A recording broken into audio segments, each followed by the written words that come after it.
The empty container in my hand instantly restored itself to a brand new cup of noodles. I tore open the packaging, dumping out the noodles and seasoning packets, leaving only the empty paper bowl.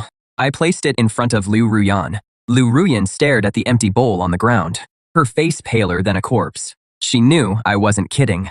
Her hands shaking, she picked up the paper bowl, forced to eat it while everyone watched. Tears and snot covered her face. Chen Yan watched this, and finally realized what kind of terrifying person he'd crossed. His legs gave out, and he knelt down too. I didn't look at him. I just watched Liu Ruyan in silence, until she swallowed the paper bowl along with the wrapper. The whole thing, the fall of Li Huo base, was even easier than I'd expected. Stripped of their leader's abilities, and terrified by my methods, they surrendered with barely a fight. I merged the two bases, and Blue Bay Base became the most powerful survivor group in the eastern part of the city. With Liu Ruyan dealt with, I threw all my energy into developing the base and researching supernatural abilities. Once word gets out that I can cure the zombie virus, it'll shake the whole world. Until I have enough power to protect myself, I have to keep this secret. I set up a secret medical lab, run by my parents, specifically to treat infected people who could still be saved. Everyone I healed was deeply grateful to me and became my most loyal follower. My influence snowballed. During this time, I also encountered other survivor factions. To friends, I offered supplies and aid. To enemies, I showed no mercy. Lin Fan's name gradually became legendary. Some called me a priest of salvation, while others called me a demon of destruction. But no matter what they said, they couldn't deny one fact. I already stood at the pinnacle of this apocalyptic world.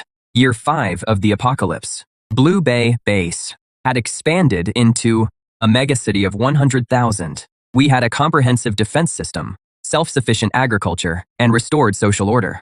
Here, people were smiling again, and I, as the creator and guardian of this city, rarely appeared in public. Most of my time was spent atop the highest tower in the city center, overlooking the city I had built with my own hands. My abilities had also grown beyond recognition.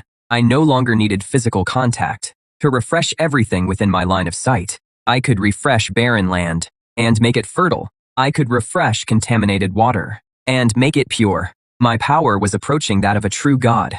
Shenling was now the supreme commander of Hope City. She stood behind me, reporting the latest developments. My lord, the horde from the west is approaching. An S-class mutated zombie with intelligence.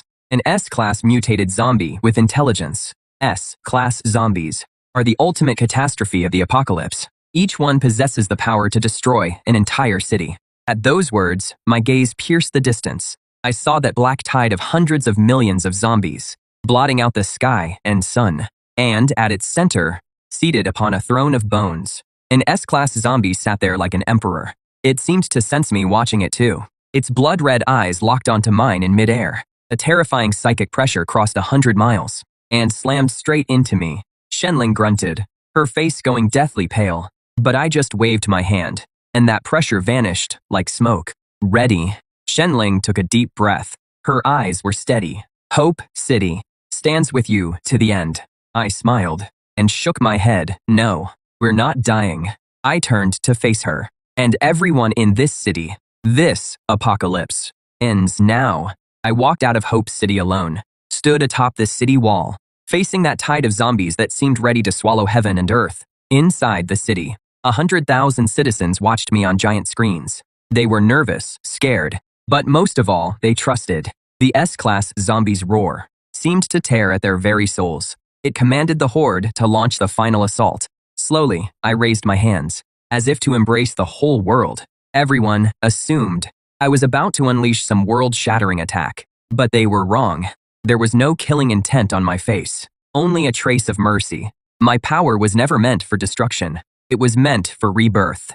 I closed my eyes and released everything I had, holding nothing back. Not targeting one zombie, not targeting one area, but targeting this scarred, broken, dying world. Time seemed to freeze. A light beyond words, gentle yet endless white light, burst from me, spreading outward across the world. Wherever the light touched, the frenzied zombies stopped in their tracks. Their rotting flesh began to heal. Their clouded eyes cleared. The violence and bloodlust in their eyes gave way to confusion and humanity. The light swept across the land. Green grass sprouted from the cracked, parched earth. The gray haze lifted, revealing the clear blue sky they hadn't seen in ages. The S-class zombie, seated on the throne of bones, watched in horror as its body transformed. It tried to resist, but could not stop it. This primordial force from the origin of the world. Eventually, it too regained human form, staring blankly at its own hands. The entire world had been refreshed. Everyone infected by the virus returned to normal. Every environment destroyed by the apocalypse came back to life, as if that 5-year nightmare had been nothing but an illusion. Inside Hope City, a deathly silence fell. Everyone watched through their screens, stunned by this miraculous sight. No one knew how much time had passed. The first person wept with joy, followed by a second, then a third, until thunderous cheers shook the entire city, echoing across the entire renewed world. They shouted my name. I stood atop the city wall, feeling the gentle breeze. I turned and saw Shenling. I saw my parents. I saw countless joyful faces filled with hope. I smiled. The instant noodles before me could refresh infinitely, and so could the world beneath my feet.